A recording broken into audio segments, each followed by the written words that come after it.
Hello everyone. आज की इस वीडियो में हम बात करेंगे क्लास 12th की हिस्ट्री और हिस्ट्री के most important MCQ question, multiple choice based question जो है यहाँ पे हम करने वाले हैं। आपका मिड टर्म एग्जाम, आपके जो हाफ ईयरली एग्जाम है, इसके लिए ये वीडियो बहुत ही हेल्पफुल साबित होगी। ठीक है, जो वेरी वेरी इंपॉर्टेंट क्वेश्चन है, मोस्ट इंपॉर्टेंट क्वेश्चन है, वो सारे यहाँ पे कवर हो गए हैं। अगर आपने ये वीडियो देख ली तो आपके एमसीक्यू क्वेश्चन इसी में से कवर हो जाएंगे, आपको कोई वीडियो देखने की जरूरत नहीं पड़ेगी। ठीक है, तो सारे एमसीक्यू आपके यहाँ से कवर हो जाएंगे। इसके अलावा one short video long question short question वाली भी बना चुका हूं। अगर आपने वो नहीं देखी है तो आप उसको प्लेलिस्ट में जाइए, वहां पे जाके देखिए। ठीक है, देखिए ये सारे चैप्टर हैं जो कि आपके मिड टर्म एग्जाम में आने वाले हैं। ये सारे के सारे चैप्टर यहाँ पे कवर करा दूंगा, सारे एमसीक्यू यहाँ पे कवर हो जाएंगे। ठीक है, और ये वीडियो सभी बोर्ड में काम आने वाली है क्योंकि मैंने एनसीईआरटी से बनाए हैं सारे मल्टीपल चॉइस क्वेश्चन जो है। आप सीबीएसई बोर्ड से हो, चाहे राजस्थान बोर्ड से हो या एमपी बोर्ड से हो, ठीक है, यूपी बिहार झारखंड किसी भी बोर्ड से हो, जहां जहां पे एनसीईआरटी चलती है उन सभी जगह पे ये वीडियो काम आने वाली है। ठीक है, तो बहुत ध्यान से आपको इस वीडियो को देखना है और टेलीग्राम ग्रुप ज्वाइन कर लो, यहाँ पे आपको नोट्स वगैरह मिल जाते हैं टाइम टू टाइम, तो इसमें आप जरूर जुड़ जाइए। ठीक है, वेबसाइट पे भी आपको नोट्स मिल जाएंगे, तो आप गूगल पे जाके eklavyastudypoint.com पे जाके सर्च कर सकते हो। तो चलिए स्टार्ट करते हैं। सबसे पहला चैप्टर आपके सामने ईंटें, मनके और अस्थियां, इसके इंपॉर्टेंट एमसीक्यू क्वेश्चन देखते हैं। तो देखिए सबसे पहला क्वेश्चन है कि बताइए हड़प्पा जो है, हड़प्पा की खोज कब हुई थी। तो सबसे पहले हड़प्पा की खोज हुई थी, इसी के नाम पर ही ये जो सभ्यता थी इसका नाम हड़प्पा सभ्यता पड़ गया था। ठीक है, तो हड़प्पा की खोज जो है ये 1921 में हुई थी और ये इंपॉर्टेंट क्वेश्चन है, पेपर में बहुत ज्यादा पूछा जाता है। ठीक है, याद कर लेना आप इसको। आगे चलते हैं।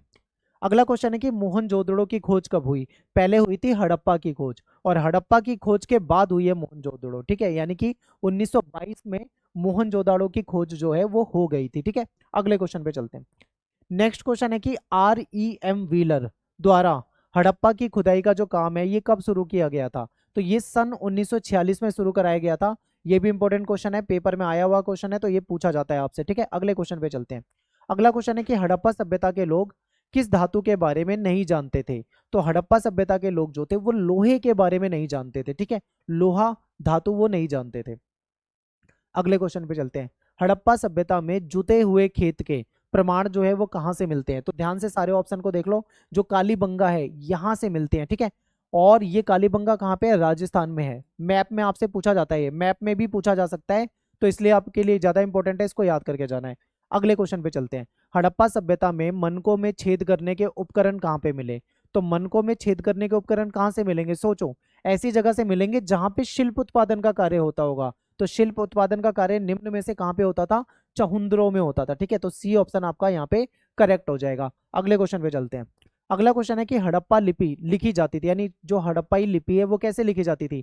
बाएं से दाएं, दाएं से बाएं, ऊपर से नीचे, नीचे से ऊपर। अब एक चीज ध्यान ध्यान देना आपको यहाँ पे, बाएं दाएं में बच्चे कंफ्यूज हो जाते हैं हिंदी इंग्लिश में। ठीक है, तो इसको क्या कहा जाता है, ये राइट टू लेफ्ट लिखी जाती थी। ठीक है, तो दाएं को राइट कहा जाता है और बाएं को लेफ्ट कहा जाता है। तो यहाँ पे कंफ्यूजन होती है, बच्चों को पता ही नहीं होता राइट को क्या कहा जाता है हिंदी में। तो ये कंफ्यूजन नहीं रखना। मान लो अगर पेपर में ऐसा क्वेश्चन आ भी जाए और आपको ना समझ में आए तो इंग्लिश में भी तो क्वेश्चन लिखा होता है ना, तो इंग्लिश में जाके देख लेना, वहां पे आपको राइट टू लेफ्ट और लेफ्ट टू राइट वहां पे आपका ये क्लियर हो जाएगा। ठीक है, आगे चलते हैं। अगला क्वेश्चन है कि हड़प्पा सभ्यता के लोग निम्न में से किसकी पूजा करते थे। तो हड़प्पा सभ्यता के जो लोग थे वो प्रकृति की पूजा करते थे। ठीक है, ये लोग मातृ देवी की भी पूजा करते थे और ये लोग आदि शिव की भी पूजा करते थे, यानी भगवान शिव की भी पूजा करते थे। तो तीनों सही है, तो अपना आंसर क्या हो जाएगा, उपरोक्त सभी। ठीक है, आगे चलते हैं। अगला क्वेश्चन है कि भारतीय पुरातात्विक सर्वेक्षण जो विभाग है इसके पहले जो डायरेक्टर जनरल हैं ये कौन बने थे। बहुत इंपॉर्टेंट क्वेश्चन है, यहाँ तो मैं आपको एमसीक्यू में बता रहा हूँ, बट इस पे आपके शॉर्ट क्वेश्चन या लॉन्ग क्वेश्चन में भी प्रश्न आते हैं। तो अगर आपने वीडियो नहीं देखी हमारी वन शॉट वीडियो जिसमें लॉन्ग क्वेश्चन शॉर्ट क्वेश्चन करा रखे हैं, तो आप उसको जरूर देख लीजिए। ठीक है, तो इसका सही आंसर क्या हो जाएगा, कनिंगम। याद रखना, कनिंगम। अगले क्वेश्चन पे चलते हैं। हड़प्पा सभ्यता की सबसे अनूठी विशेषता क्या है, इसकी जल निकास प्रणाली। बहुत इंपॉर्टेंट है, बहुत ज्यादा पूछा जाता है पेपर में। नेक्स्ट है कि हड़प्पा सभ्यता में मुहरे जो होती थी, जो मोहर मिली है वो किससे बनी होती थी। तो ये सेलखड़ी नामक जो पत्थर है इससे बनाई जाती थी। ठीक है, तो ए ऑप्शन आपका यहाँ पे सही हो जाएगा। अगला क्वेश्चन है कि हड़प्पा सभ्यता का काल क्या है। ध्यान से देखिए, तो ये 2600 से लेके 1900 BC का काल है इसका। ठीक है, तो यहाँ पे हमारा सी जो है पॉइंट ये सही हो जाएगा, सी ऑप्शन। अगला क्वेश्चन है कि हड़प्पा सभ्यता में नहरों के अवशेष कहां से मिले। मोस्ट इंपॉर्टेंट क्वेश्चन, पूछा जाता है पेपर में, बिल्कुल याद करके जाना है। तो नहरों के जो सबूत मिले हैं वो मिले हैं शोरतुगई से। ठीक है, अब आप मुझे कमेंट में बताइए शोरतुगई जो है वो कहाँ पर है, ठीक है, किस जगह पर है। अगला क्वेश्चन है, ये भी पेपर में आया हुआ है, बोर्ड एग्जाम में पूछा हुआ क्वेश्चन है कि the story of Indian archaeology, ये जो बुक है इसके लेखक कौन है, किसने इसको लिखा है। तो इसको राव ने लिखा है, ठीक है, S N राव के द्वारा ये लिखी गई है। अगले क्वेश्चन पे चलते हैं। अगला क्वेश्चन है कि मनकों के निर्माण में प्रयुक्त होने वाले जो पदार्थ हैं वो कौन से थे। यानी मनके क्या होते हैं आपको पता होगा, जो आपने मालाएं देखी होगी, माला में जो मोती होते हैं ना जिसमें छेद करके उसमें धागा वगैरह डाल दिया जाता है, उसको मनके कहा जाता है। ठीक है, तो मनके जो होते हैं वो कार्निलियन से भी बनाए जाते थे, और स्फटिक जो पत्थर होता है इससे भी बनाया जाता था, जैस्पर से भी बनाया जाता था। तो अपना आंसर हो जाएगा डी ऑप्शन, यानी उपरोक्त सभी। अगले क्वेश्चन पे चलते हैं। मेसोपोटामिया के लेखों में मगान शब्द जो है, मगान शब्द का जो प्रयोग है वो किसके लिए किया गया है। ठीक है, तो ध्यान से देखिए, मगान शब्द जो है ये ओमान के लिए यूज किया जाता था, बहुत इंपॉर्टेंट है। ओमान मगान, ओमान मगान, इस तरीके से इसको याद कर लेना, हो सकता है पेपर में आ जाए। अगला क्वेश्चन है कि हड़प्पा सभ्यता के बाट, यानी जो वजन तोलने वाले जो बाट होते थे वो बने होते थे, किससे बनते थे। तो ये चर्ट नामक जो पत्थर होता है इससे बनाए जाते थे। ठीक है, तो ए ऑप्शन आपका क्या हो जाएगा यहाँ पे, करेक्ट हो जाएगा। अगले क्वेश्चन पे चलते हैं, एक मिनट, यस 18वें क्वेश्चन पे चलते हैं। मिट्टी से बने हल के प्रतिरूप कहाँ मिले, यानी मिट्टी से बने जो हल है उसका मॉडल कहाँ पे मिले हैं। तो ध्यान से देखिए ऑप्शन को, बनावली। ठीक है, ए ऑप्शन आपका यहाँ पे करेक्ट हो जाएगा। मैं सीधा सीधा आपको ऑप्शन पढ़ूंगा नहीं, सीधा आंसर बताते हुए चल रहा हूँ ताकि कम टाइम में वीडियो बन जाए। ठीक है, वरना मैं अगर सारे ऑप्शन पढ़ूंगा तो वीडियो लंबी हो जाएगी, इसीलिए आप जल्दी जल्दी इसको देखते जाइए। अगला क्वेश्चन है कि मोहनजोदड़ो में कितने कुओं के साक्ष्य मिले हैं, यानी कितने कुओं के सबूत मिले हैं। तो 700 कुएं के सबूत मिले हैं, सी ऑप्शन आपका यहाँ पे क्या हो जाएगा, करेक्ट हो जाएगा। ठीक है, अगले क्वेश्चन पे चलते हैं। अगला क्वेश्चन है कि हाजा पक्षी शब्द किसके लिए यूज किया जाता है। तो ये मोर के लिए यूज किया जाता है, और ये बोर्ड एग्जाम में आया हुआ क्वेश्चन है। ठीक है, मैं आपको प्रीवियस ईयर के क्वेश्चन भी कराने वाला हूं, तो वहां पे आपको दिखाऊंगा। अगला क्वेश्चन है कि मेलुहा शब्द का प्रयोग किस सभ्यता के लिए किया गया है। ये जो मेलुहा शब्द है ये किस सभ्यता के लिए इस्तेमाल किया गया है। तो 21वां क्वेश्चन, तो ये हड़प्पा सभ्यता के लिए यूज किया जाता है, बी ऑप्शन आपका यहाँ पे क्या हो जाएगा, करेक्ट हो जाएगा। अगले क्वेश्चन पे चलते हैं। नेक्स्ट क्वेश्चन है कि मेसोपोटामिया के लेख जो है उसमें नाविकों का देश किसको कहा गया है। ठीक है, किसे कहा गया है, यानी मेसोपोटामिया के जो लेख मिले हैं उसमें नाविकों का देश जो है इसका जिक्र मिलता है, तो वो किसके लिए यूज किया गया है, आपसे ये पूछा हुआ है।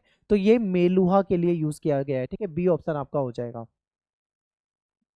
अगला क्वेश्चन है कि जलाशय के सबूत जो है वो कहाँ से मिले हैं। तो जलाशय के सबूत जो हैं वो मिलते हैं हमको धौलावीरा से, सी ऑप्शन आपका यहाँ पे करेक्ट हो जाएगा। नेक्स्ट है आपका क्वेश्चन कि निम्न में से डैश एक मुलायम पत्थर है, कौन सा मुलायम पत्थर है। तो सेल खड़ी, ठीक है, सेल खड़ी, सेल खड़ी जो है ये मुलायम पत्थर है। आगे चलते हैं। अगला क्वेश्चन है कि हड़प्पा सभ्यता के पतन के कारण बताने हैं आपको। तो देखिए ये सारे कारण है, बाढ़ से भी, जलवायु परिवर्तन से भी, और नदियों के मार्ग बदलने से भी हड़प्पा सभ्यता का पतन हो गया था। तो आंसर हो जाएगा उपरोक्त सभी। अगले क्वेश्चन पे चलते हैं, नेक्स्ट चैप्टर पे चलते हैं। चैप्टर नंबर 2 है राजा किसान और नगर। इसके इंपॉर्टेंट क्वेश्चन देखते हैं। जेम्स प्रिंसेप ने अशोक के अभिलेख को पढ़ने में सफलता कब प्राप्त करी थी। तो ये 1838 में प्राप्त करी थी। ठीक है, लेकिन एक बार ये पेपर में क्वेश्चन आया हुआ है, लेकिन वहां पे आपको 1838 ऑप्शन में नहीं दे रखा था, वहां पे ऐसे दे रखा था 1830 के दशक में, 1840 के दशक में, 1850 के दशक में, ऐसे दे रखा था। तो आपको याद रखना है 1838 यानी कि 30 के दशक में आ जाएगा। दशक का मतलब होता है 10 साल, यानी 1830 से लेके 1840, ये क्या हो गया, दशक हो गया। ठीक है, आगे चलते हैं। सम्राट अशोक के अभिलेख किस लिपि में थे। सम्राट अशोक जो थे उनके अभिलेख जो है वो किस लिपि में है। तो वो खरोष्टी लिपि और ब्राह्मी लिपि, ठीक है, दोनों में है। तो अपना आंसर क्या हो जाएगा, सी ऑप्शन, यानी ए और बी दोनों। ठीक है, अगले क्वेश्चन पे चलते हैं। नेक्स्ट क्वेश्चन है कि 6ठी शताब्दी ईसा पूर्व में कुल कितने महाजनपद का वर्णन मिलता है। तो हमको 16 महाजनपदों का वर्णन मिलता है। ठीक है, बहुत इंपॉर्टेंट है, पेपर में बहुत ज्यादा पूछा जाता है। 16 महाजनपद जो थे उसमें सबसे ज्यादा जो ताकतवर यानी सबसे ज्यादा शक्तिशाली महाजनपद जो है वो कौन सा है। तो मगध। ठीक है, डी ऑप्शन आपका यहाँ पे करेक्ट हो जाएगा। अगले क्वेश्चन पे चलते हैं। प्रारंभ में मगध की राजधानी क्या थी। तो देखिए अगर हम बात करें प्रारंभ में यानी शुरुआत में मगध की राजधानी तो वो राजगृह थी। ठीक है, राजगृह, लेकिन बाद में इसकी राजधानी पाटलिपुत्र हो गई थी। अब यहाँ पे प्रारंभ में पूछा है तो हमको राजगृह बताना है, लेकिन अगर मान लो बाद में पूछा होता तो हम क्या बताते, पाटलिपुत्र बताते। आगे चलते हैं। मौर्य वंश जो है, मौर्य साम्राज्य जो है, इसकी स्थापना कब हुई थी? तो ये 321 बीसी में हुई थी, ठीक है, बीसी मतलब ईसा पूर्व में हुई थी। अगला क्वेश्चन है कि मौर्य साम्राज्य के संस्थापक कौन थे, यानी मौर्य साम्राज्य जो है इसकी स्थापना किसने करी थी? तो चंद्रगुप्त मौर्य के द्वारा मौर्य साम्राज्य की स्थापना की गई थी, और इन्होंने जो नंद वंश था यानी घनानंद जो उसके अंतिम शासक थे उसको पराजित किया था, और यहाँ पे एक नए साम्राज्य की स्थापना करी थी जिसे मौर्य साम्राज्य कहा जाता है, चाणक्य की मदद से करी थी, ठीक है। अगले क्वेश्चन पे चलते हैं। मेगस्थनीज की जो बुक है उस बुक का नाम क्या था? मेगस्थनीज ने कौन सी बुक लिखी थी? अभिज्ञान शाकुंतलम नहीं, अर्थशास्त्र नहीं, हर्षचरित्र नहीं, इंडिका नामक पुस्तक लिखी थी, ठीक है, डी ऑप्शन हो जाएगा। अगला क्वेश्चन है कि मेगस्थनीज जो था वो किसका राजदूत था? तो वो सेल्यूकस निकेटर का राजदूत था, बी ऑप्शन आपका यहाँ पे करेक्ट हो जाएगा। अगला क्वेश्चन है कि निम्न में से किसने अर्थशास्त्र की रचना करी थी, यानी जो अर्थशास्त्र नामक बुक है किसने रची थी वो? तो कौटिल्य के द्वारा इसको लिखा गया था। कौटिल्य को ही चाणक्य भी कहा जाता है, पेपर में हो सकता है कि चाणक्य लिखा आ जाए। इनको विष्णुगुप्त भी कहा जाता है, ठीक है, विष्णुगुप्त भी इनको कहा जाता है। आगे चलते हैं। अगला क्वेश्चन है कि डैश वो पहला सम्राट था जिसने प्रजा और अधिकारियों के लिए संदेश जो थे वो प्राकृतिक पत्थर और पॉलिश किए गए जो स्तंभ थे उसमें लिखवाए थे। तो कौन वो पहला सम्राट था? ठीक है, कौन था? अशोक, सी ऑप्शन आपका यहाँ पे करेक्ट हो जाएगा। अगले क्वेश्चन पे चलते हैं, देखते हैं। नेक्स्ट है कि अभिलेख शास्त्र किसे कहते हैं? तो अभिलेखों का जो अध्ययन होता है इसको हम अभिलेख शास्त्र कहते हैं, ठीक है। आरंभिक भारतीय इतिहास में जो छठी शताब्दी ईसा पूर्व का एक महत्वपूर्ण परिवर्तनकारी काल के रूप में माना जाता है। तो ऐसा क्यों माना जाता है भाई, इसके पीछे क्या कारण है? तो इसके पीछे ये सारे ही कारण है, क्योंकि देखो इस समय में जो राज्य और नगर हैं, आरंभिक राज्य और नगर, इनका उदय हो रहा था। इस समय में लोहे का भी प्रयोग बढ़ रहा था, इस समय में सिक्कों का भी विकास हो रहा था, ठीक है। तो आप क्या बोलोगे यहाँ पे? उपरोक्त सभी। अगला क्वेश्चन, ओलिगार्की से क्या अभिप्राय है? ओलिगार्की किसे कहा जाता है? तो ओलिगार्की का मतलब होता है लोगों का जो ग्रुप होता है, ग्रुप के द्वारा शासन, यानी लोगों का जो समूह होता है, समूह के द्वारा शासन, ठीक है। अगले क्वेश्चन पे चलते हैं।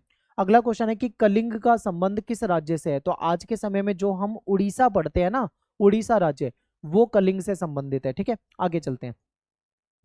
स्वर्णगिरी जो है, स्वर्णगिरी शब्द जो है इसका मतलब क्या होता है? इसका मतलब होता है सोने का पहाड़, ठीक है, स्वर्ण मतलब सोना, ठीक है। आगे चलते हैं। अगला क्वेश्चन है कि महामात नाम के जो अधिकारी होते थे उनका क्या काम होता था? तो ये जो लोग थे ना ये धम्म का प्रचार करते थे। यहाँ पे ध्यान रखना, धम्म, धर्म नहीं बोल रहा मैं, कहीं आप धर्म समझ रहे हो। धम्म, धम्म क्या है? अशोक के द्वारा कुछ आचार संहिता थी जो जिसका प्रचार किया जाता था, इसको धम्म कहा जाता था, ठीक है। इंपॉर्टेंट है, चैप्टर में मैंने पढ़ाया हुआ है, चैप्टर की वीडियो जरूर देख लेना। अगला क्वेश्चन है कि ब्राह्मणों को दान में दिया जाने वाला भूभाग क्या कहलाता था? जो ब्राह्मण लोग हैं उनको जो दान में मिलने वाली जमीन थी उसको अग्रहार कहा जाता था, ठीक है, बी ऑप्शन आपका यहाँ पे करेक्ट हो जाएगा, अग्रहार। अगला क्वेश्चन है कि कुषाण शासकों ने अपने नाम के आगे डैश की उपाधि लगा रखी थी, कौन सी उपाधि लगाते थे? ये देवपुत्र की उपाधि लगाते थे, ठीक है, सी ऑप्शन आपका करेक्ट हो जाएगा। नेक्स्ट है कि प्रयाग प्रशस्ति की रचना किसने की थी? बहुत इंपॉर्टेंट क्वेश्चन, बहुत ज्यादा। मैं आपको पहले बता रहा हूं, ये क्वेश्चन आपके बोर्ड एग्जाम में आया हुआ है, ठीक है, जो रिपीटेड क्वेश्चन है मैं कई बार आपको साथ के साथ बताते चल रहा हूं। तो ये हरिसेन के द्वारा रचा गया था, इंपॉर्टेंट है, इसको बिल्कुल याद करके चलना है। अगला क्वेश्चन है सुदर्शन झील की मरम्मत किसने कराई? ये भी मोस्ट इंपॉर्टेंट क्वेश्चन है, राजा रुद्रदमन के द्वारा कराया गया था, ठीक है। तो बी ऑप्शन आपका यहाँ पे करेक्ट हो जाएगा, राजा रुद्रदमन। अगला क्वेश्चन है कि निम्नलिखित में से किसे श्रेणी कहा जाता था? तो ये संघ होता था, यानी एक ग्रुप होता था। किसका ग्रुप होता था? ये जो व्यापारी लोग होते हैं, जो बिजनेसमैन लोग होते हैं, इनका ग्रुप होता था। पेरिप्लस यूनानी भाषा का शब्द है जिसका मतलब क्या होता है? पेरिप्लस का मतलब होता है समुद्री यात्रा, सी ऑप्शन आपका यहाँ पे क्या हो जाएगा? करेक्ट हो जाएगा, ठीक है। आगे चलते हैं। अगला क्वेश्चन है कि जातक कथा किससे रिलेटेड है? जातक कथा जो है किससे रिलेटेड है? तो अगर आपने बुद्ध के बारे में पढ़ा होगा तो आप जानते होंगे, क्योंकि देखो जातक कथाएं जो है ना आप यूट्यूब पे देखोगे बहुत सारी कहानियां वो मिल जाएंगी और ये बौद्ध धर्म से संबंधित हैं, ठीक है। तो ए ऑप्शन आपका यहाँ पे करेक्ट हो जाएगा। अगला क्वेश्चन है कि मौर्य साम्राज्य के सैनिक गतिविधि जो थी वो किसके द्वारा संचालित की जाती थी? तो मौर्य साम्राज्य जो था उसमें सैनिक गतिविधि एक समिति होती थी और 6 उप समिति होती थी, ठीक है, यानी एक समिति और 6 उप समिति के द्वारा संचालित की जाती थी। ए ऑप्शन आपका क्या हो जाएगा यहाँ पे? ए ऑप्शन करेक्ट हो जाएगा। अब अगले चैप्टर पे चलते हैं। पांडव और कौरव इनके बीच में भूमि और सत्ता को लेकर लड़ाई हुई थी, ठीक है। तो ये जो लड़ाई, ये जो संघर्ष था, ये हमें किस में मिलता है? तो आप सभी को पता है महाभारत में मिलता है, ठीक है। सी ऑप्शन यहाँ पे क्या है हमारा? करेक्ट है। अगला क्वेश्चन है, डैश राजाओं को उनके मातृ नाम यानी माता के नाम से चिन्हित किया जाता था। तो ये जो सातवाहन राजा होते हैं ना, इनको इनकी माता के नाम से चिन्हित किया जाता था, ठीक है। आगे चलते हैं। अगला क्वेश्चन है कि मनुस्मृति का संकलन कब किया गया? तो मनुस्मृति का संकलन जो है 200 बीसी से लेके 200 एडी के बीच किया गया था, ठीक है। आगे चलते हैं अगले क्वेश्चन पे। अगला क्वेश्चन है, कौरव और पांडव दोनों जो थे वो किस वंश से रिलेटेड थे? तो ये जो थे ये कुरु वंश से रिलेटेड थे। ये पेपर में आता है, बहुत इंपॉर्टेंट है, कुरु वंश, ठीक है, पूछा जाएगा। अगला क्वेश्चन है कि वी एस सुकथांकर कौन थे? ये संस्कृत के विद्वान थे, और जो महाभारत का समालोचनात्मक संस्करण है वो इन्हीं के नेतृत्व में तैयार किया गया था, ठीक है। ये भी पूछा जाता है। अगला क्वेश्चन है कि महाभारत के समालोचनात्मक संस्करण को तैयार करने में कितने साल लगे थे? तो 47 यानी 47 साल लग गए थे, ठीक है। साहित्यिक परंपरा में महाभारत के रचयिता कौन है? अब यहाँ पे एक चीज ध्यान रखना, डायरेक्ट आंसर मत कर देना तुरंत ही बिना सोचे समझे। साहित्यिक यानी लिटरेचर की परंपरा जो है उसमें महाभारत को कौन कौन उसका रचयिता माना जाता है? तो उसमें वेद व्यास जी माने जाते हैं, ठीक है। यानी साहित्यिक परंपरा में इनके द्वारा रचा गया था। अब यहाँ पे एक दूसरा क्वेश्चन देखो, महाभारत के मूल रचयिता कौन है? अब यहाँ पे आप वेद व्यास जी मत कर देना, यहाँ पे आएगा भाट सारथी या सूत, दोनों एक ही होते थे, तो ए और बी दोनों, ठीक है। आपके पेपर में वैसे क्वेश्चन यही पूछा जाएगा, हो सकता है ये क्वेश्चन ना पूछा जाए, लेकिन फिर भी आपको दोनों क्वेश्चन याद रखने हैं कि लिटरेचर के रूप में अगर हम देखें, साहित्यिक परंपरा में देखें, तो आंसर में आपको क्या लगाना है। अगर मूल रचयिता पूछे तो आपको आंसर में क्या लगाना है, ये यहाँ पे आपको क्लियर हो गया होगा, ठीक है। आगे चलते हैं। अस्पृश्य को सड़क पर चलते हुए करताल बजाकर अपने होने की सूचना देनी पड़ती थी, ये कथन किस चीनी भिक्षु का है? तो ये फासियन, ठीक है, फासियान नाम था, फासियन नाम था इसका है कथन। अगला क्वेश्चन है कि वणिक शब्द जो है किसके लिए प्रयोग किया जाता था? व्यापारी के लिए किया जाता था, बहुत इंपॉर्टेंट है। अगला क्वेश्चन, गोत्र के बाहर विवाह करने की जो प्रथा थी वो क्या कहलाती थी? अगर गोत्र के बाहर कोई शादी कर रहा है तो बहिर्विवाह, गोत्र के अंदर शादी कर रहा है तो अंतर्विवाह। अब यहाँ पे बाहर पूछा है तो आप बहिर्विवाह बताओगे, ठीक है। आगे चलते हैं। अगला क्वेश्चन है, अष्टाध्यायी किसने लिखी थी? तो ये पाणिनि के द्वारा लिखा गया था, संस्कृत व्याकरण था, 8 अध्याय का था, इसलिए इसका नाम अष्टाध्यायी है, ठीक है। अगला क्वेश्चन है, धर्म सूत्र और धर्म शास्त्र कितने प्रकार के विवाह की स्वीकृति देते हैं? अब देखिए इसमें टोटल 8 प्रकार के विवाह की स्वीकृति मिलती है, लेकिन अगर पेपर में ये पूछ लें कि 8 प्रकार के जो विवाह है उसमें से उत्तम कितने हैं यानी बढ़िया कितने माने जाते हैं, तो 8 में से 4 को बढ़िया माना जाता है, 4 को अच्छा नहीं माना जाता, ठीक है। तो क्वेश्चन की लैंग्वेज के हिसाब से पेपर में क्वेश्चन का आंसर करना है। अगला क्वेश्चन है कि किस उपनिषद से आचार्यों और शिष्यों की पीढ़ियों की सूची मिलती है, यानी ये आचार्य थे, उनके शिष्य, उनके शिष्य, उनके शिष्य, पूरा क्रम से लिखा हुआ मिलता है, ठीक है। और उनके मात्र नाम से निर्दिष्ट किया गया है, यानी माता के नाम से संबोधित किया गया है। तो ये बहुत इंपॉर्टेंट क्वेश्चन है और पेपर में आता है ये क्वेश्चन, तो बिल्कुल याद करके जाना है, बृहदारण्यक, बृहदारण्यक उपनिषद, ठीक है। अगला क्वेश्चन, सातवाहन शासक डैश भारत पे शासन करते थे? तो देखो दक्षिण पश्चिम भारत में, अब आप अगर मैप देखोगे तो ऐसे आपको सातवाहन शासक दिखेगा, ठीक है। तो अगर मान लो ऑप्शन में दक्षिण पश्चिम है तो ठीक है, लेकिन अगर दक्षिण पश्चिम नहीं है, उत्तर भारत, पूर्व भारत, ठीक है, दक्षिण भारत, इस तरीके से तो दक्षिण लगाना है। तो पेपर में थोड़ा सोच समझ के करना, क्वेश्चन की लैंग्वेज को समझना, ठीक है। आगे चलते हैं। प्रत्येक गोत्र, ये जो गोत्र होता है, यहाँ पे टाइपिंग की मिस्टेक है, गोत्र लिखा हुआ है, प्रत्येक गोत्र जो है वो एक किसके नाम पे होता था? वैदिक ऋषि के नाम पे होता था, ठीक है। ए ऑप्शन आपका करेक्ट हो जाएगा। अगला क्वेश्चन, जय संहिता किसका पुराना नाम है? महाभारत। आज के समय में जिसे हम महाभारत बोलते हैं उसका पुराना नाम जय संहिता था, याद रखना, दुनिया का सबसे बड़ा महाकाव्य है, बिल्कुल याद रखनी है ये चीज आपको। पिता से पुत्र, फिर पौत्र, फिर प्रपौत्र, उसको संपत्ति जो ट्रांसफर होती रहती है, ठीक है, उस व्यवस्था को क्या कहा जाता है? इसको कहा जाता है पितृवंशिकता, बहुत इंपॉर्टेंट है पितृवंशिकता, ठीक है। दुनिया का सबसे बड़ा महाकाव्य क्या है? ये तो बताने की जरूरत ही नहीं, आप सभी जानते हैं, महाभारत। अगला क्वेश्चन, संस्कृत ग्रंथ जो होते हैं उसमें जो कुल शब्द है इसका प्रयोग जो किया गया है वो किसके लिए किया गया है? तो कुल शब्द जो है इसका प्रयोग परिवार के लिए किया जाता है, ठीक है। तो ये हो जाएगा। अगला क्वेश्चन, डैश को शंका यानी शक की नजरों से देखा जाता है और इन्हें असंस्कृत भाषी मलेच्छ समझा जाता था। तो ये कौन थे? यायावर पशुपालक, इनको मलेच्छ माना जाता था, इनको असंस्कृत भाषी माना जाता था क्योंकि संस्कृत वगैरह नहीं बोलते थे। ठीक है, इंपॉर्टेंट है। महाभारत का युद्ध जो था कितने दिनों तक चला था? 18 दिनों तक चला था। बीबी लाल को हस्तिनापुर में आबादी के कितने स्तर के सबूत मिले थे? इन्होंने खुदाई करवाई थी, खुदाई करवाई थी तो पता लगा था आबादी के 5 स्तर, यानी सी ऑप्शन आपका करेक्ट हो जाएगा। ठीक है, अगला क्वेश्चन है चरक संहिता में डैश का वर्णन है, किस चीज का? आयुर्वेदिक जड़ी बूटियों का। आयुर्वेदिक जड़ी बूटी जो है उसके बारे में जानकारी मिलती है। अगला क्वेश्चन, मेरठ जिले के हस्तिनापुर नामक गांव जो था उसमें खुदाई का काम हुआ था। ठीक है, तो किसके द्वारा कराया गया था? तो सिंपल है, बीबी लाल, सी ऑप्शन आपका करेक्ट हो जाएगा। अगला क्वेश्चन, आख्यान में डैश होता है? आख्यान में क्या होता है? आख्यान में आपको क्या मिलेगा? कहानियों का संग्रह मिलेगा, यानी स्टोरीज होती है, और एक स्टोरी नहीं होती, बहुत सारी स्टोरीज होती है। ठीक है, यानी कहानियों का पूरा संग्रह होता है, इसको आख्यान कहा जाता है। तो यहाँ पे अपना ये चैप्टर खत्म हो जाता है। अब चलते हैं अगले चैप्टर पे जिसका नाम है विचारक, विश्वास और इमारतें। इसके एमसीक्यू देखते हैं। 19वीं सदी के यूरोपियों में डैश को लेकर काफी दिलचस्पी थी। किस चीज को लेकर थी? जो यूरोपियन थे वो सांची के स्तूप को लेकर बहुत इंटरेस्टिंग थे। ठीक है, इस पे बहुत ज्यादा इंटरेस्टेड थे, और यहाँ से जो उसके तोरण द्वार थे उसको ले जाना चाहते थे। तो इंपॉर्टेंट है। अगला क्वेश्चन है, जॉन मार्शल ने सांची पर लिखे अपने महत्वपूर्ण ग्रंथों को किसे समर्पित किया? तो जो जॉन मार्शल था उसने जो ग्रंथ लिखा था वो सुल्तान जहां को समर्पित किया। ठीक है, बी ऑप्शन आपका यहाँ पे सही हो जाएगा।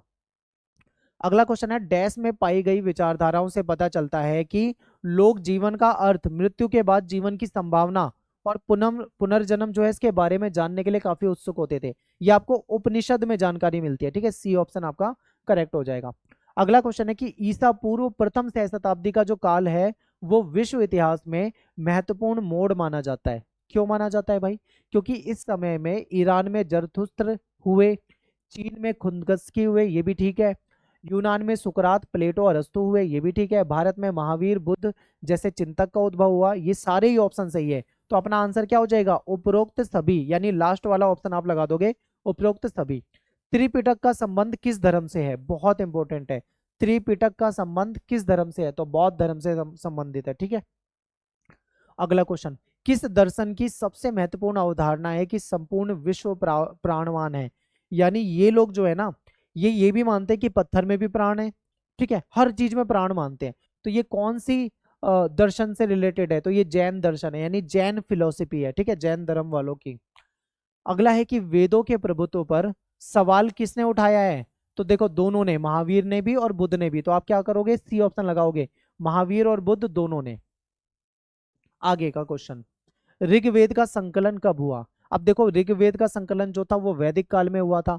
वैदिक काल जो था उसको दो हिस्सों में बांटते हैं, यानी वैदिक काल। ठीक है, अब इसको दो हिस्सों में बांटते हैं, एक होता है ऋग वैदिक काल या पूर्व वैदिक काल, दूसरा होता है उत्तर वैदिक काल। अब ऋग्वेद जो है वो सबसे पहले रचा गया था। ये कब रचा गया था? ये आपका ये मान लो 1500 से लेके, ठीक है, 1000 BC। और वैसे तो इसका पूरा काल जो माना जाता है वैदिक काल वो माना जाता है 1500 से 600 BC। ठीक है, अब ये जो पहला समय था जिसको हम ऋग वैदिक काल बोलते हैं, इसको आप ऋग वैदिक काल मान लो, या फिर इसको पूर्व वैदिक काल भी कहा जाता है, इसमें रचना हुई थी। तो आंसर आपका हो जाएगा सी। ठीक है, दूसरे जो हैं दूसरी तरफ आपका आ जाएगा 1000 से 600 BC। इसमें आपके जो बाकी वेद है वो रचे गए थे। ठीक है, यानी जो आपका ऋग्वेद है वो इस काल में रचा गया था, बाकी वेद इस काल में रचे गए थे, ये आपको याद रखना है। ठीक है, तो सी ऑप्शन आपका करेक्ट हो जाएगा। अगले क्वेश्चन पे चलते हैं। अगला क्वेश्चन है कि समकालीन बौद्ध ग्रंथों में हमें डैश संप्रदायों या चिंतन का उल्लेख मिलता है? कौन कौन सा है वो? 64 संप्रदाय। ठीक है, आगे चलते हैं। अगला क्वेश्चन है कि संघ या बौद्ध मठ में रहने वाले लोगों के लिए नियमों का संग्रह डैश में है?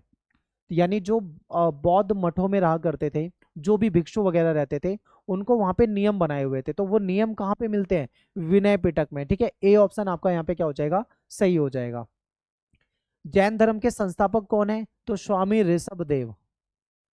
अब यहाँ पे आप महावीर मत कर देना, कहीं महावीर कर दो, तो महावीर उसके 24वें तीर्थकर हैं, उससे पहले बहुत सारे तीर्थकर रह चुके हैं। ठीक है, तो आप स्वामी ऋषभ देव करोगे। संत चरित्र के बारे में कौन सा कथन गलत है? ध्यान से इसको पढ़ना पड़ेगा आपको, मैं पढ़ देता हूं। संत चरित्र किसी संत या धार्मिक नेता की जीवनी है, क्या ये सही है? बिल्कुल। संत चरित्र जो होता है वो संत की उपलब्धियों का गुणगान करता है, क्या ये सही है? ये भी सही है। ये तथ्यात्मक रूप से पूरी तरीके से सही नहीं होते, ये भी सही है। जरूरी नहीं है संत चरित्र में जो चीज लिखी हुई है वो एग्जैक्ट सही हो, ठीक है, बिल्कुल सही है। लेकिन जो लास्ट वाला है ना, ये गलत है, इसमें देवताओं की जीवनी नहीं होती है बिल्कुल भी, तो ये आपका डी ऑप्शन गलत हो जाएगा। अगला क्वेश्चन है, डैश नामक बौद्ध ग्रंथ के अनुसार अशोक ने बुद्ध के अवशेष जो थे उसको हर महत्वपूर्ण हिस्से में बांट दिया था और वहां पे स्तूप बनाने का आदेश दिया था, तो ये कौन सा था? अशोकावदान, ठीक है, अशोकावादन, अशोकावदान। अगला क्वेश्चन है कि गुंटूर के कमिश्नर ने अमरावती की यात्रा जो थी वो कब करी थी? तो इन्होंने 1854 में, ठीक है, डी ऑप्शन आपका हो जाएगा। 1854 में इन्होंने क्या करा था? यहाँ की यात्रा करी थी। अगला क्वेश्चन है कि बुद्ध चरित्र जो है इसके रचयिता कौन है? बहुत इंपॉर्टेंट क्वेश्चन है, मैं आपको पहले ही बता रहा हूँ, पेपर में आ सकता है, ठीक है। अश्वघोष इसका सही आंसर होगा। और ये इंपॉर्टेंट मैं क्यों बता रहा हूँ? क्योंकि ये प्रीवियस ईयर का क्वेश्चन है, यानी आपके प्रीवियस ईयर के क्वेश्चन पेपर में आप देखोगे तो आपको मिल जाएगा, ठीक है। और जो क्वेश्चन आ रखे होते हैं ना उनके रिपीट होने के चांस भी ज्यादा रहते हैं। अगला क्वेश्चन है कि महात्मा बुद्ध ने पहला उपदेश कहाँ पे दिया था? सारनाथ में दिया था, बहुत इंपॉर्टेंट है, ये भी पूछा जाता है। कैलाश नाथ मंदिर डैश में है, अब यहाँ पे महाराष्ट्र वाले कैलाश नाथ मंदिर की बात चल रही है, ठीक है, तो आप यहाँ पे क्या लगाओगे? सी ऑप्शन लगाओगे, ठीक है। अगले क्वेश्चन पे चलते हैं। अगला क्वेश्चन है, सबसे प्राचीन जो कृत्रिम गुफा मिली है अशोक के आदेश से डैश संप्रदाय के लिए बनाई गई थी? तो ये आजीवक संप्रदाय के लिए बनाई गई थी, ठीक है। अगला क्वेश्चन, बौद्ध साहित्य से अनभिज्ञ जेम्स फर्गुसन ने सांची को डैश और डैश पूजा का केंद्र माना था? तो ये हो जाएगा वृक्ष और सर्प, इन्होंने माना था कि ये वृक्ष और सर्प की पूजा का केंद्र है, ठीक है, तो बी ऑप्शन हो जाएगा। अगला क्वेश्चन है, इस देश की प्राचीन कलाकृतियों की लूट होने देना मुझे आत्मघाती लगता है और असमर्थनीय नीति लगती है, ये किसने कहा था? एच एच कॉल ने कहा था, ठीक है, बी ऑप्शन हो जाएगा, एच एच कॉल के द्वारा कहा गया था। कलकत्ता में जो इंडियन म्यूजियम है इसकी स्थापना कब हुई थी? तो ये सन 1814 में हुई थी, बहुत इंपॉर्टेंट है, पेपर में आता है। अगला क्वेश्चन, सांची को विश्व कला दाय स्थान कब घोषित किया गया था? ठीक है, तो ये घोषित किया गया था 1989, 1989, ठीक है। इसमें थोड़ा मुझे डाउट है, एक बार आप इसे उसमें एनसीईआरटी में भी चेक कर लेना। अगला क्वेश्चन, सांची पर लिखी सबसे प्रारंभिक पुस्तकों में से एक थी भिल्सा टॉप्स, ये बहुत इंपॉर्टेंट है, बहुत ज्यादा इंपॉर्टेंट है, भिल्सा टॉप्स। ये इसके लेखक कौन थे? कनिंगम, बहुत ज्यादा इंपॉर्टेंट है, ये पेपर में आया हुआ क्वेश्चन है। अगला क्वेश्चन, बुद्ध गया द हेरिटेज ऑफ शाक्यमुनि, ठीक है, इसका जो प्रकाशन है, इसका प्रकाशन जो हुआ था वो कब हुआ था? ठीक है, तो इसका प्रकाशन जो हुआ था 1878 में हुआ था, 1878 में हुआ था, ठीक है। आगे चलते हैं। अगला क्वेश्चन है कि डैश दर्शन शास्त्र से जुड़े विषयों का संग्रह है? दर्शन शास्त्र से रिलेटेड विषय आपको किस में मिलते हैं? ध्यान से देखो, विनय पिटक में तो नहीं मिलते क्योंकि इसमें नियम थे, हमने पढ़ा था ना, नियम थे। ये मिलते हैं हमें अभिधम पिटक में, इंपॉर्टेंट है। 10 अवतारों की कल्पना किसके अंतर्गत है? आपको वैष्णव में मिलती है, ठीक है। 10 अवतारों की बातें आपको वैष्णव धर्म में मिलेगी, जिसमें बताया गया था जब पृथ्वी पे, धरती पे जब पाप बढ़ेगा तो उस पाप का संहार करने के लिए, नाश करने के लिए जो ईश्वर है वो अलग अलग रूप में अवतार लेते हैं, ठीक है, ये वाली कल्पना है। इसके बाद है अगला क्वेश्चन, सॉरी अगला चैप्टर, 5वां चैप्टर, यात्रियों के नजरिए, इसको देखते हैं। महिलाओं और पुरुषों ने डैश से प्रेरित होकर यात्रा करी थी? तो उन्होंने उपरोक्त सभी, यानी वो कार्य की तलाश में भी गए थे, आपदाओं से बचाव के लिए भी गए थे, तीर्थयात्रियों के रूप में भी इन्होंने यात्रा करी थी, ठीक है। अगला क्वेश्चन, अल बिरूनी कब और कहां से आया था? तो वो उज्बेकिस्तान से आया था, ठीक है, तो आपका बी ऑप्शन हो जाएगा। अगला क्वेश्चन है कि इब्न बतूता कब और कहां से आया था? तो ये मोरक्को से आया था। ये सारी चीजें आपको रटी होनी चाहिए, मैं आपको बता तो रहा हूं, 2 बार वीडियो देख लेना, आपको रट जाएंगे ये। आगे अगला क्वेश्चन है, अल बिरूनी का जन्म जो था वो कब हुआ था? बहुत इंपॉर्टेंट है, तो सन 973 में, ठीक है, पूछा जा सकता है पेपर में। आगे चलते हैं, किताब उल हिंद की रचना किसने करी थी? अल बिरूनी ने करी थी। किताब उल हिंद की रचना जो हुई थी कौन सी भाषा में हुई थी? अरबी भाषा में हुई थी, ठीक है। रिहला जो है वो किसका यात्रा वृतांत है? तो ये इब्न बतूता के द्वारा लिखा गया यात्रा वृतांत है। निम्न में से कौन पुस्तकों की बजाय यात्रा से ज्ञान अर्जित करना ज्यादा बेहतर मानता था? तो ये इब्न बतूता मानता था, ठीक है। आगे चलते हैं। अगला क्वेश्चन है कि निम्न में से किस यूरोपीय विद्वान ने दक्षिण भारत में व्यापार, ठीक है, टाइपिंग की मिस्टेक है, माफी चाहता हूं, व्यापार और समाज में विस्तृत विवरण लिखा है? किसने लिखा है व्यापार और समाज के बारे में? तो ये दुआरते बरबोसा के द्वारा लिखा गया था। ठीक है, ध्यान से देखें। अगला question, travel in the Mughal empire, ये किसकी रचना है? ये बर्नियर की रचना है। ठीक है, मिलान करना है आपको। यहाँ पे मैंने आंसर लगा दिया है पेपर में, देखो मैंने आंसर इसलिए लगा दिया है ताकि आपको ऑप्शन में, जैसे ये ऑप्शन है, यहाँ पे क्या होगा, पेपर में आपको ऑप्शन मिलेंगे, 4 ऑप्शन मिलेंगे, उसमें से ढूंढना होगा। मैं आपको वैसे ही बता देता हूँ। अल बिरूनी कहाँ से आया था? उज्बेकिस्तान से आया था। तो ए को 3 से मिला दिया, तो ए को 3 से मिला, ऐसा ऑप्शन मिलेगा आपको। ठीक है, इसके बाद है मार्को पोलो, जो है ये इटली का है, तो आपको B1 से मिला हुआ दिखना चाहिए। फिर पीटर मुंडी जो था इंग्लैंड से था, एक बार देख लेते हैं इसको, C4, ये भी ठीक है। और ये जो है ये 2 से हो जाएगा, यानी D2 यानी कि दुआरते बरबोसा पुर्तगाल हो जाएगा। ठीक है, इस तरीके से तो पेपर में ऑप्शन होंगे। अब ऐसे क्वेश्चन को आपको करना कैसे है? मान लो पेपर में ऑप्शन है, आपको नहीं आता क्वेश्चन, अब आपको 4 में से कोई एक तो पता होगा ना, 4 में से कोई एक तो पता होगा। जैसे मान लो अल बिरूनी है, उज्बेकिस्तान से आया था, तो अल बिरूनी यानी ए का 3, आपको सारे ऑप्शन में देखना है कि ए का 3 कौन सा मैच कर रहा है, उसी को टिक कर देना। ठीक है, किसने मुगल कालीन शहर को शिविर नगर कहा था? तो ये फ्रांसवा बर्नियर जो था, इसने मुगल कालीन शहरों को शिविर नगर कहा था। ठीक है, किसने राजकीय भूस्वामित्व को राज्य और उसके निवासी दोनों के लिए खतरा माना था, यानी हानिकारक माना था? तो ये भी फ्रांसवा बर्नियर है। ठीक है, सी ऑप्शन हो जाएगा। किसने दिल्ली शहर की तुलना दौलताबाद से करी थी? तो ये इब्न बतूता ने करी थी। जाति व्यवस्था में अपवित्रता की धारणा को किसने अस्वीकार करा था? अल बरूनी ने। अपने लेखन के जरिए निम्न में से कौन सदैव पूर्व की तुलना पश्चिम से करता था? तो ये फ्रांसवा बर्नियर था। ये भारत में जो भी देखता था उसको कंपेयर कर देता था, किससे करता था? वेस्ट से, यानी पश्चिमी देशों से। बर्नियर का लेखन कार्य फ्रांस में कब प्रकाशित हुआ था? तो ये 1670-71 में प्रकाशित हो गया था। अगला क्वेश्चन है कि फ्रांसवा बर्नियर था क्या था? वो चिकित्सक भी था, वो राजनीतिक दार्शनिक भी था, वो इतिहासकार भी था। तो डी ऑप्शन आपका करेक्ट हो जाएगा। निम्न में से कौन एक जिद्दी और हठीला यात्री माना जाता है? तो इब्न बतूता। क्यों माना जाता है इसको जिद्दी और हठीला यात्री? इसलिए माना जाता है क्योंकि ये उस समय में यात्रा कर रहा था जिस समय यात्रा करना बहुत रिस्क वाला काम था, जान जा सकती थी, बीमार हो गया, लुट गया, किसी ने मार दिया, कुछ भी हो सकता था, लेकिन इसने फिर भी बहुत सारे देशों की यात्रा करी। किस सुल्तान ने इब्न बतूता को दिल्ली का काजी नियुक्त करा था? तो मोहम्मद बिन तुगलक। ठीक है, तुगलक याद रखना है। नेक्स्ट, निम्न में से किसने भारतीय ग्रंथों का अनुवाद यूरोपियन लैंग्वेज में करा था? तो ये जेसुइट रोबर्टो नोबिली जो था, इसने करा था। ठीक है, आगे चलते हैं। नारियल और पान का वर्णन किसके द्वारा किया गया है? तो इब्न बतूता के द्वारा किया गया है, क्योंकि ये जहां से आया था वहां पे इसने ये चीजें नहीं देखी थी। भारत में कितने प्रकार की डाक व्यवस्था थी? तो 2 प्रकार की डाक व्यवस्था थी। ठीक है, एक पैदल डाक व्यवस्था थी और एक अश्व डाक व्यवस्था थी। तो जो अश्व डाक व्यवस्था यानी जिसमें घोड़े का इस्तेमाल किया जाता था उसको क्या कहा जाता था? उसको उलुक कहा जाता था। ठीक है, और जो पैदल डाक व्यवस्था थी इसको दावा कहा जाता था। तो यहाँ पे हमारा ये चैप्टर भी खत्म हो जाता है। अब बात करते हैं अगले चैप्टर की, भक्ति सूफी परंपराएं। प्रथम सह शताब्दी के मध्य तक भारतीय उपमहाद्वीप का परिवेश जो था वो डैश से चिन्हित हो चुका था।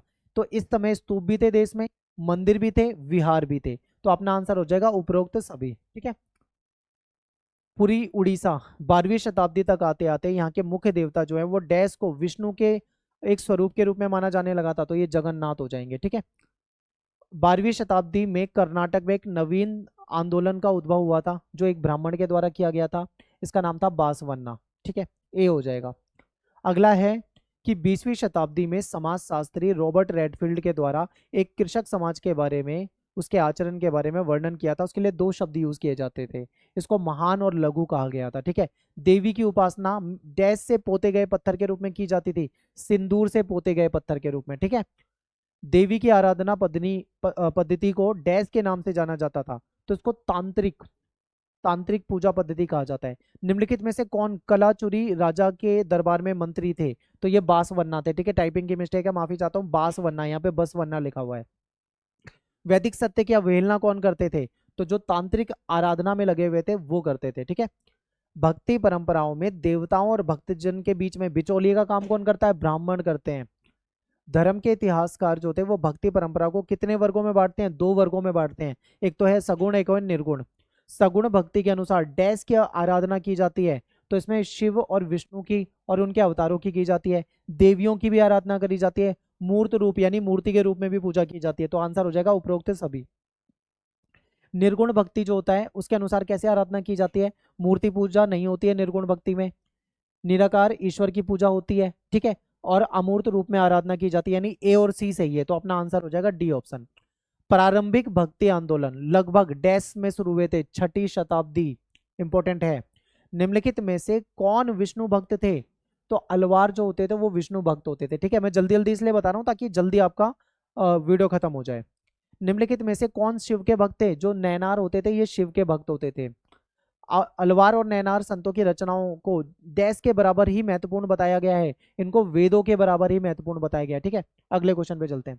अगला क्वेश्चन है नल हीरा दिव्य प्रबंधनम निम्नलिखित में से किससे किससे किससे संबंधित है? यानी ये जो नल हीरा दिव्य प्रबंधनम है ये किससे रिलेटेड है?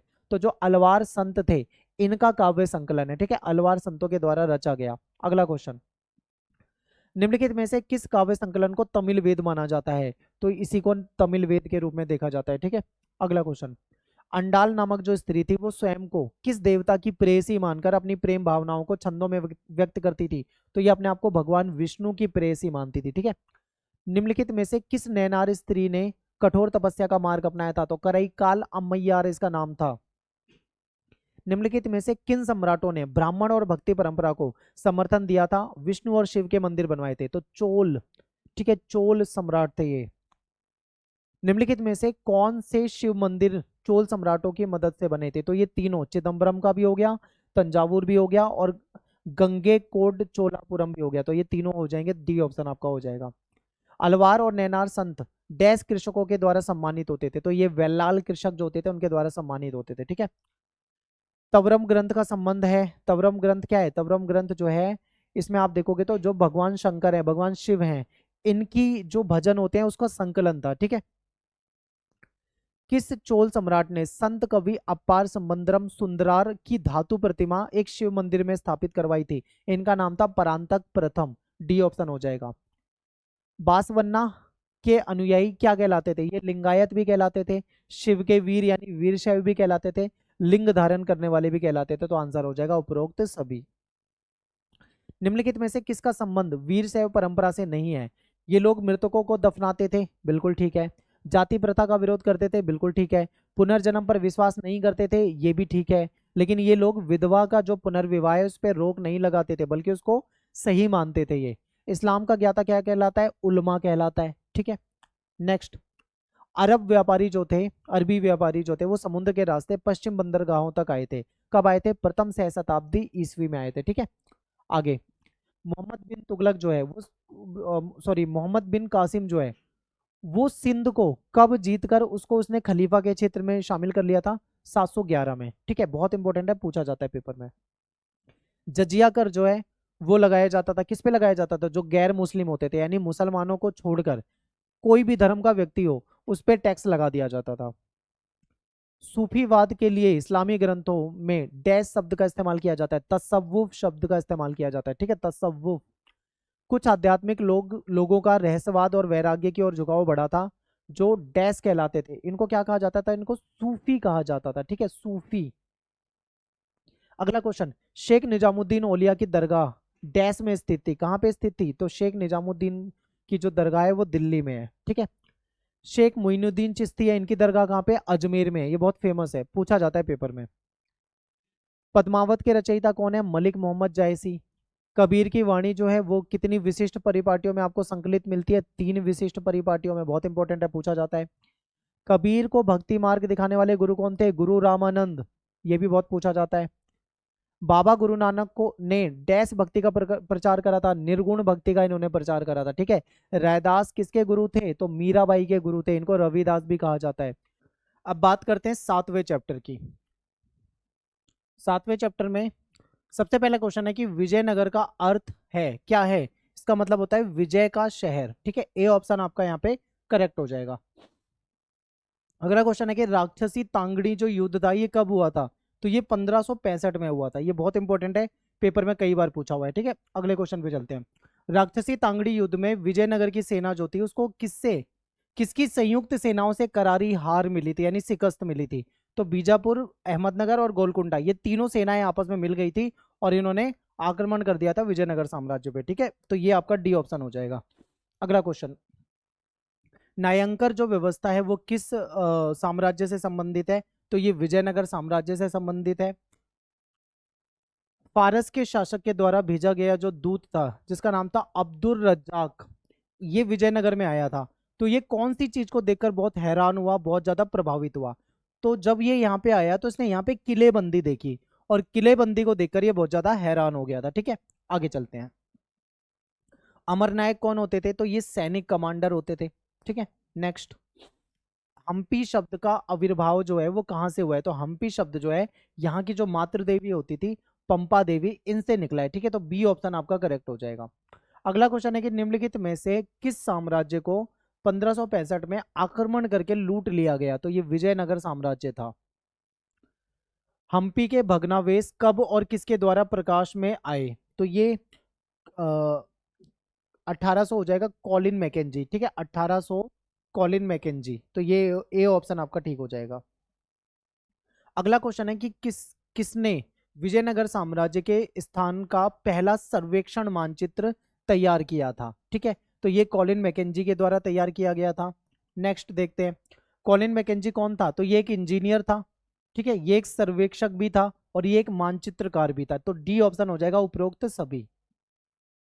निम्नलिखित में से किन्हें 1815 में भारत का पहला सर्वेयर जनरल बनाया गया था? बहुत इंपॉर्टेंट क्वेश्चन है, ठीक है, बहुत ज्यादा इंपॉर्टेंट क्वेश्चन है, पेपर में आ सकता है। तो पहला सर्वेयर जनरल की अगर बात करें तो ये कॉलिन मैकेंजी जो है इनको बनाया गया था। विजयनगर साम्राज्य की स्थापना कब और किसके द्वारा हुई थी? तो ये दो भाई थे, हरिहर और बुक्का, इनके द्वारा हुई थी और 1336 में हुई थी, ठीक है। निम्नलिखित में से कौन से शासक विजयनगर शासक जो होते थे उनके समकालीन थे? तो इसमें अगर आप देखोगे तो यहाँ पे आपको ठीक है, यहाँ पे दक्कन के सुल्तान हो जाएगा, ये भी थे। इसके अलावा उड़ीसा के गजपति शासक भी थे, ये भी ठीक है। लेकिन ये बहुत पुराना है, ठीक है, मगध वाला नहीं होगा। मगध ये तो ऑप्शन ही यहाँ पे ऐसा दे रखा है कि कोई भी आराम से बता देगा, ठीक है। तो ए और बी दोनों सही है, तो आंसर क्या हो जाएगा? डी, ए और बी के ए और बी दोनों, ठीक है। आगे चलते हैं। हम्पी को यूनेस्को द्वारा विश्व पुरातत्व स्थल कब घोषित किया गया था? तो ये घोषित किया गया था 1986 में। डी ऑप्शन आपका यहाँ पे करेक्ट हो जाएगा। अगला क्वेश्चन है कि हाथियों के स्वामी के लिए कौन सा शब्द यूज किया जाता है? तो उसको गजपति कहा जाता है, ठीक है। बी ऑप्शन यहाँ पे भी करेक्ट हो जाएगा। विजयनगर शासक स्वयं को क्या कहलवाते थे? तो ये अपने आप को राय कहलवाना पसंद करते थे। ए ऑप्शन आपका करेक्ट हो जाएगा, ठीक है। आगे चलते हैं। नेक्स्ट है कि विजयनगर निम्नलिखित में से किन बाजारों के लिए फेमस था? तो ये मसालों के लिए भी फेमस था, कपड़ों के लिए भी फेमस था और रत्न के लिए भी फेमस था। तो उपरोक्त सभी, यानी डी ऑप्शन हो जाएगा। संगम वंश का नियंत्रण जो था संगम वंश का नियंत्रण कब तक था? तो ये 1485, यानी सी ऑप्शन आपका यहाँ पे करेक्ट हो जाएगा। संगम वंश को किसने उखाड़ फेंका? संगम वंश जो था उसको किसने उखाड़ फेंका था? तो सुलभ वंश ने उखाड़ फेंका था, ठीक है। बी ऑप्शन आपका हो जाएगा। नेक्स्ट है कि कृष्णदेव राय जो थे वो अपनी माता जी के नाम पे उन्होंने एक नगर स्थापित किया था, ठीक है, एक उपनगर की स्थापना करी थी विजयनगर के पास में। उसको क्या कहा जाता है? उसको नगलपुरम के नाम से हम जानते हैं, ठीक है, नगलपुरम। नेक्स्ट, कृष्णदेव राय वंश से संबंधित है। कृष्णदेव राय जो है वो कौन से वंश से संबंधित थे? तो ये तुलु वंश से संबंधित थे, ठीक है। आगे चलते हैं। नेक्स्ट है कि राक्षसी तांगड़ी युद्ध में विजयनगर की सेना का नेतृत्व किसने करा था? तो यहाँ पे राम राय ने करा था। अगला है कि राक्षसी तांगड़ी युद्ध को और किस नाम से जाना जाता था? तो इसको तालीकोटा युद्ध के नाम से भी जाना जाता था, ठीक है। निम्नलिखित में से नायक से संबंधित, ठीक है, नायक से संबंधित गलत कथन को पहचानना है। तो अमर नायक वाला टॉपिक भी आपने पढ़ा होगा। तो देखिए, सेना के प्रमुख होते थे, ठीक है, किलों पर कंट्रोल होता था, ठीक है, इनके पास सशस्त्र समर्थक होते थे, ये भी ठीक है। लेकिन ये तमिल नहीं बोलते थे, ठीक है, तमिल नहीं बोलते थे। तो डी ऑप्शन यहाँ पे गलत हो जाएगा। निम्नलिखित में से कौन किसानों, शिल्पकर्मियों, व्यापारियों से भू राजस्व तथा अन्य कर वसूलते थे? तो यहाँ पे आपका आंसर हो जाएगा अमर नायक, ठीक है, सी ऑप्शन आपका ठीक है। विजयनगर साम्राज्य में किस महत्वपूर्ण हौज का निर्माण 15वीं शताब्दी के आरंभिक वर्षों में किया गया था? तो ये कमलपुरम जलाशय है, बहुत ज्यादा इंपॉर्टेंट है, पेपर में कई बार पूछा गया है, ठीक है। हिरिया नहर का निर्माण किसने करवाया था? तो जो संगम वंश के राजा थे इन्होंने करवाया था हिरिया नहर का निर्माण। निम्नलिखित में से कौन सा कथन महानवमी डिब्बा से संबंधित है? तो ये एक बहुत बड़ा मंच था, बिल्कुल ठीक है। यहाँ पे हिंदू त्योहार मनाया जाता था 10 साल का, जो 10 दिन का, जिसे दशहरा कहा जाता है, ठीक है। 10 साल निकल गया मुंह से, माफी चाहता हूँ। 10 दिन का त्योहार होता था। यहाँ विजयनगर शासक अपने रुतबे और ताकत का प्रदर्शन करते थे, ये भी ठीक है, लेकिन ये एक व्यापारिक केंद्र नहीं था। ये आपको यहाँ पे कट करना है, यानी डी ऑप्शन इसका गलत है, ठीक है। तो ये हो गया। अब चलते हैं लास्ट चैप्टर में, जल्दी जल्दी इसको करा देते हैं। 16वीं और 17वीं सदियों के कृषि इतिहास को समझने के लिए हमारे मुख्य स्रोत क्या है? तो इसमें हमारा जो मुगल दरबार के जो ग्रंथ है उससे हमें ज्यादा जानकारी मिल जाती है। आईने अकबरी को क्यों महत्वपूर्ण ऐतिहासिक ग्रंथ माना जाता है? क्योंकि इससे हमें अकबर के जो दरबार है उसके बारे में बिल्कुल डिटेल में जानकारी मिल जाती है, ठीक है। आईने अकबरी को किसने लिखा था? अबुल फजल के द्वारा लिखा गया था, बी ऑप्शन हो जाएगा। आईने अकबरी का मुख्य उद्देश्य क्या था? तो इसका मुख्य उद्देश्य था कि अकबर के साम्राज्य की जो भी डिटेल है वो डिटेल प्रस्तुत करना, ठीक है। तो ए ऑप्शन आपका करेक्ट हो जाएगा। खुद कास्ट कौन से किसान होते थे? ये वो किसान होते थे जो उन्हीं गांवों में रहते थे जहां पे उनकी जमीनें होती थी, वहीं पे खेती करते थे। पाही कास्ट कौन होते थे? ये वो किसान होते थे जो दूसरे गांव से आते थे, ठेके पे खेती करते थे, ठीक है। आगे चलते हैं। कहां पर कपास की खेती बड़े पैमाने पे की जाती थी? तो कपास की खेती जो थी ये मध्य भारत और दक्कनी पठार में की जाती थी। ग्रामीण समुदाय के 3 घटक कौन से थे? तो उसमें एक पंचायत बहुत महत्वपूर्ण है। देखो इसमें हो जाएगा किसान हो जाएंगे, पंचायत हो जाएगी और गांव का जो मुखिया है, ये 3 महत्वपूर्ण घटक होते थे, ये आपको याद रखना है। पंचायत का सरदार क्या कहलाता था? ये मुखिया या मुकद्दम इसको कहा जाता था, ठीक है। मुखिया या मुकद्दम। पंचायत के इस खर्चे का जो स्रोत है वो क्या था? तो पंचायत में जो खर्चा होता था वो गांव से आने वाला जो मेन मतलब गांव के लोग जो होते थे वो सब उसमें पैसा देते, ठीक है। गांव से जो आने वाला आम खजाना था उसी से इसका खर्चा चलाया जाता था। पश्चिमी भारत में महिलाओं को किस काम की इजाजत नहीं होती थी? जो रजस्वला स्त्री होती थी उसको हल चलाने, ठीक है, हल को छूने या कुमार का जो चाक है इसको छूने की परमिशन नहीं थी। बाबर के अनुसार जंगल जो थे वो क्या थे? जंगल, बाबर जंगल को एक बहुत खतरनाक जगह मानता था। वो कहता था कि ये एक ऐसा रक्षा कवच है जो विद्रोहियों को शरण देता है, यानी जो विद्रोही लोग होते हैं वो जंगल में जाके छुप जाते हैं। आईने अकबरी में कितनी बार संशोधन किया गया है? तो आईने अकबरी में 5 बार संशोधन किया गया था, ठीक है। अकबरनामा कितनी जिल्दों में था? तो ये 3 जिल्द में था, तो यहाँ पे सी ऑप्शन आपका करेक्ट हो जाएगा। आईने अकबरी अकबर के शासन के किस वर्ष में पूरा हुआ था? तो 42वें वर्ष में इसको पूरा किया गया था। तो यहाँ पे हमारे जो एमसीक्यू क्वेश्चन है खत्म हो जाते हैं। इस बार मैंने कोशिश की है थोड़ा जल्दी कराने की, ठीक है, क्योंकि पिछले साल जो बनाई थी वो वीडियो 1 घंटे प्लस की बनी थी। अब इसको देखते हैं ये कितने समय की बनी है, वो बाद में पता लगेगा। तो मिलते हैं आपसे नेक्स्ट वीडियो में। Thanks for watching. आप सभी से रिक्वेस्ट है कि जो वन शॉट वीडियो बनाई है वो जरूर देख के जाएं, और जो चैप्टर की वीडियो बना रखी है तो चैप्टर को भी अच्छे तरीके से तैयार करके जाए। पेपर में टाइम अच्छा खासा मिला हुआ है, दिवाली वगैरह की छुट्टी अभी है और मैं दिवाली के दिन ही रिकॉर्ड कर रहा हूँ। मैं कोशिश करूंगा आज ही इसको अपलोड कर देता हूँ एडिट करके, ठीक है। तो मिलते हैं नेक्स्ट वीडियो में। Thanks for watching. जय हिंद, जय भारत।